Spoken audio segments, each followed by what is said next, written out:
Azima Rwanda nanone twongeye kugaruka kugira ngo tugire ibindi tukumenyesha. Hakaba habaye rero indi nama yabereye i Goma ya Uhuru Kenyatta cyane cyane kuri negociation zijyanye na kantonoma y'umutwe w'aba Robert wa M23. Uhuru Kenyatta akaba ari facilitateur rero washyizweho na EAC mu rwego rwo guhosha amakimbirane mu burasirazuba bwa Repubulika ya Demokarasi ya Kongo. Kuri uyu wa 12 rero akaba yaramaze kugera i Goma, akaba aho agomba gukorera inama cyane cyane ku bijyanye n'umutekano ndetse no gutegura kantonoma y'umutwe wa M23. Visi Minisitiri wa Defense muri Repubulika ya Demokarasi ya Kongo Jean Pierre Bemba nawe akaba yamaze kugerayo, ariho bose bateraniye.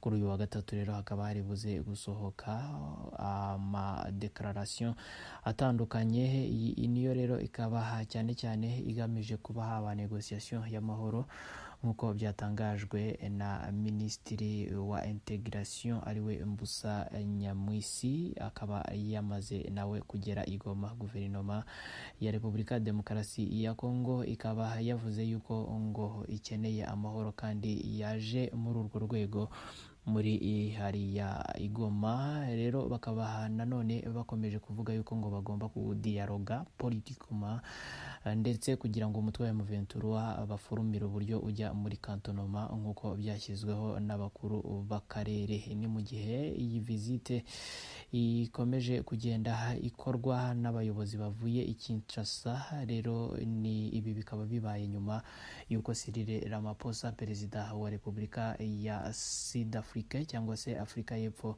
yarari i Kinshasa. Bakaba baravuganye byinshi ku burasirazuba bwa Repubulika ya Demokarasi ya Kongo na perezida Felix Tshisekedi. Ni mu gihe kandi nanone Union Européenne yaje kuvuga yuko hari ibiganiro bya politike bikenewe muri Repubulika ya Demokarasi ya Kongo ngaho kugira ngo habeho confrontation militaire, kubera ko ngo option y'igisirikare ngo izakomeza ngo kongera intambara muri kariya agace. Ni mu gihe iyi nama igomba kuba itegura prekantonoma y'abarwanyi b'umutwe wa M23 muri site zamaze guhitwamo za Rumangabo. Iyi ni mu birometero 50 uvuye mu majyaruguru y'umujyi wa Goma. Hakaba hari base militaire rero aho aba barebiriyo baherutse kuvuga muri communique yabo yuko ngo ibyo bitabareba. Umutwe wa M23 ukaba ukomeza kurekarama dialogue direct na leta ya Kinshasa, aho iyi negociation y'amahoro igomba kuba ngo ikurikije processus y'i Nairobi. Ariko rero Repubulika ya Demokarasi ya Kongo ikaba yavuze yuko itazigera iganira n'abaroberi b'umutwe wa M23. Turabibutsa yuko umutwe wa M23 kugeza ubu ngubu utigeze urutira mu bice ufite ndetse utarigera winjira no muri Rumangabo. Turakunda cyane, komeza ukurikirane Azima Rwanda, turagaruka mu kanya tukumenyesha n'ibindi. Ukurikiranye Azima Rwanda, twongeye kugaruka kugira ngo tugushimire kandi tunagusuhuze. Umugambi mubisha rero ngo Tshisekedi yaba afitiye leta y'igihugu cy'u Rwanda ngo ukaba wamenyekanye ni ibyanyuze mu matangazo bishingiye kuri raporo ya CIA. Hamenyekanye rero amakuru avuga yuko umukuru w'igihugu cya Repubulika ya Demokarasi ya Kongo ngo afite umugambi ngo wo gukuraho ubutegetsi bw'igihugu cy'u Rwanda ngo yifashishije imwe mu mitwe ya Wazalendo. Ni amakuru yashyizwe hanze rero n'ubutasi bwa CIA ubwo bwasohoraga cyane cyane inyandiko z'urwego rw'ubutasi zigaragaza yuko Repubulika ya Demokarasi ya Kongo imaze igihe ifite ngo umugambi mubisha ngo gukuraho ubutegetsi bw'igihugu cy'u Rwanda yifashishije imitwe y'inyeshyamba yitwara nka Mayimayi irimo Abazalendo. Guhera mu mpera z'icyumweru gishize rero hari inyandiko yakwirakwijwe ku mbuga nkoranyambaga bigaragara yuko ari page imwe yafotowe ikuwe muri raporo nini.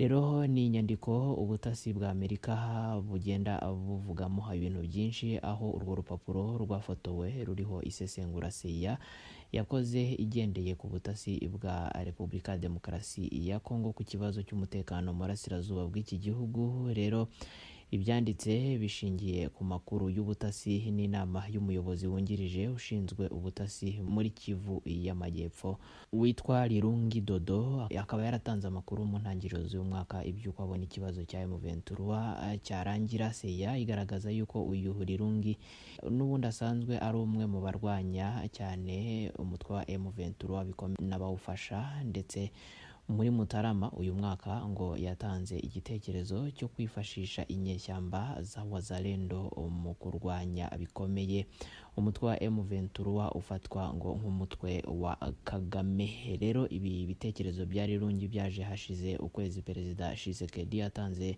igitekerezo nk'iki ubwo yahuraga n'urubyiruko muri 2022. Tshisekedi yavuze yuko ngo abanyarwanda ngo bagakwiye ngo gufashwa kubera yuko atari bo kibazo, ngo ahubwo ikibazo ari ubuyobozi bubafashe bugwate. Tshisekedi muri iri jambo akaba avuga yuko ngo hatagomba kwangwa abanyarwanda, ahubwo bagomba gufashwa ngo kwigobotora ubuyobozi ngo nabo ngo bubamereye nabi. Seya igaragaza yuko inama Lirungi yatanze muri iyo nyandiko yo mu kwezi kwa kabiri ari uko ingabo z'umuryango wa Afurika y'Iburasirazuba EAC ziri muri Repubulika ya Demokarasi ya Kongo zirukanwa bidatinze ngo kuko ngo ari abafatanyabikorwa bari gushaka gucamo ibice Repubulika ya Demokarasi ya Kongo, by'umwihariko biturutse ku ngabo za Kenya zitagira icyo zikora. Bikaba ari n'ibintu byatumye ngo zitakarizwa icyizere na Repubulika ya Demokarasi ya Kongo. Muri ubwo busesenguzi bw'ubutasi bwa Lirungi yoherereje abamukuriye i Kinshasa, yagaragaje ko Kongo ikwiriye gushakira umuti w'ikibazo cy'ubushotoranyi bw'u Rwanda muri Kongo y'ubwayo ititabaje ikindi gihugu icyo ari cyo cyose cyo muri EAC. Seya ikaba igira iti Lirungi yatanze icyifuzo cy'uko ingabo za Kenya n'iza Uganda zirukanwa ku butaka bwa Repubulika ya Demokarasi ya Kongo kuko ziri mu mugambi w'ababisha wo gucamo ibice Repubulika ya Demokarasi ya Kongo. Abona kuba inzego z'umuryango mpuzamahanga ziri mu burasirazuba bwa Repubulika ya Demokarasi ya Kongo bituma umutekano utagaruka kuko ngo banga ko bakorana na mayimayi. Iyo nyandiko rero ikaba igaragaza ko mu mpera za Mutarama ya 2023 Lirungi yanasabye yuko ingabo z'abanyamahanga zitaha Repubulika ya Demokarasi ya Kongo ikifatira umwanzuro wo kwirwanaho cyangwa se igahitamo abandi bafatanyabikorwa batari abari muri Repubulika ya Demokarasi ya Kongo. Kugeza ubu ibitekerezo ariko bya Lirungi nk'umuntu ushinzwe ubutasi byerekana imyumvire y'ubutegetsi bwa Repubulika ya Demokarasi ya Kongo ku kibazo cyane cyane kiri mu burasirazuba bw'iki gihugu, ndetse gishobora no kuba ikibazo cya vuba kandi Kigali cyambukiranya n'imipaka ya Repubulika ya Demokarasi ya Kongo. Impamvu nuko Lirungi nk'ushinzwe ubutasi rero agaragaza yuko ikibazo bafite kiva mu mahanga, mu gihe inshuro nyinshi Repubulika ya Demokarasi ya Kongo yagaragarijwe ko ikibazo cyayo ngo gituruka imbere mu gihugu.